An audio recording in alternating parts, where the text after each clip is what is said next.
interesting thing about deer behavior is hunting water, and I think it's misunderstood a lot. When hunting water, a lot of people think hot weather, like we're in right now, it's very hot. 98 degrees is going to be the high today.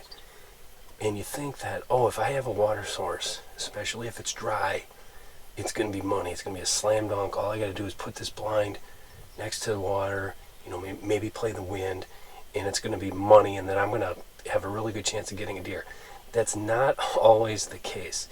If you watch deer behavior near water, they are very skittish and more skittish than coming to any food source, whether that be a food plot or a bait pile or supplemental feeding.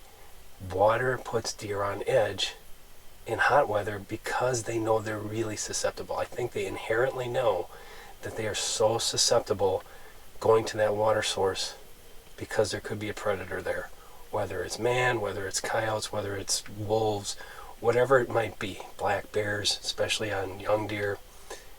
Deer feel susceptible. So if you watch their behavior, they're really on edge. They kind of come in, and this is where you see a lot of staging behavior.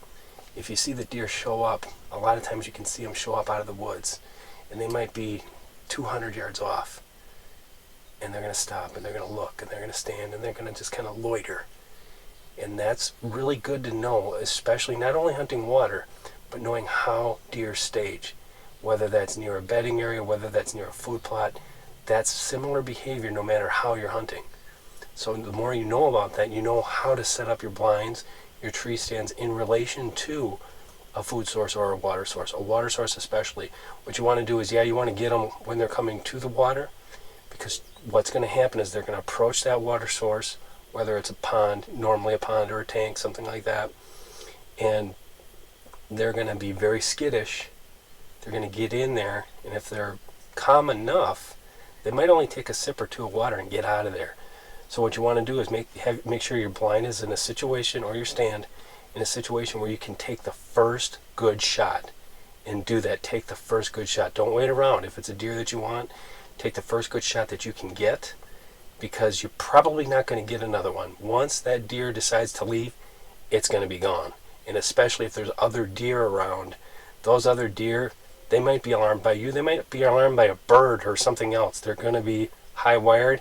All it takes is a twitch from one of those other deer, and all those deer are going to be gone. Now, unlike food, deer need to eat a certain amount a day. Depending upon the size of the deer, it's going to be about 6 pounds of food a day. Water's different, and it all depends upon water availability. Food availability, is there moisture in the food? They'll get a lot of their water intake from green leafy vegetation.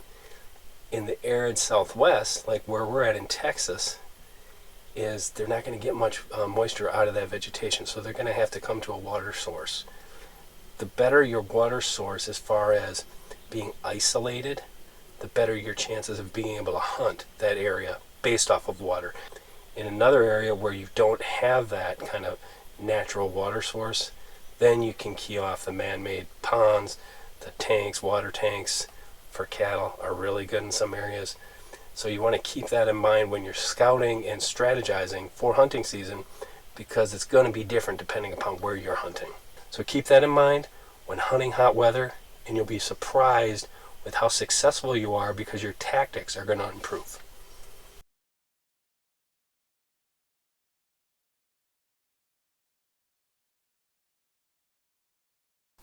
Just because you're hunting out of a ground blind doesn't mean that you can move around to your heart's content without getting busted by those ever-watchful whitetail eyes.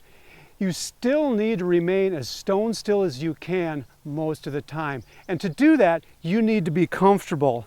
And that's why a very comfortable, well-designed chair is worth its weight in venison for making those long hours in the ground blind tolerable and maybe even more productive.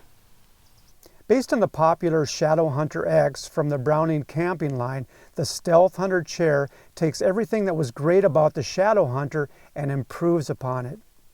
Featuring 4 legs as opposed to just 3, the Stealth Hunter is the most sturdy and comfortable 360-degree rotating blind chair on the market today.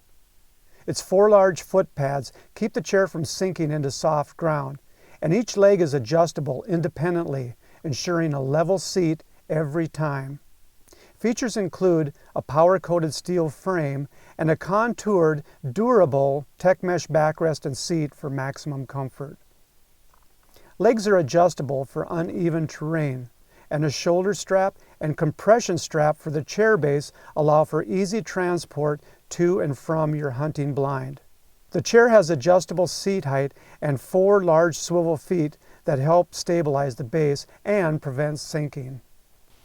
You've decided to hunt from the ground because you enjoy the challenge and the excitement of being eye to eye with whitetails.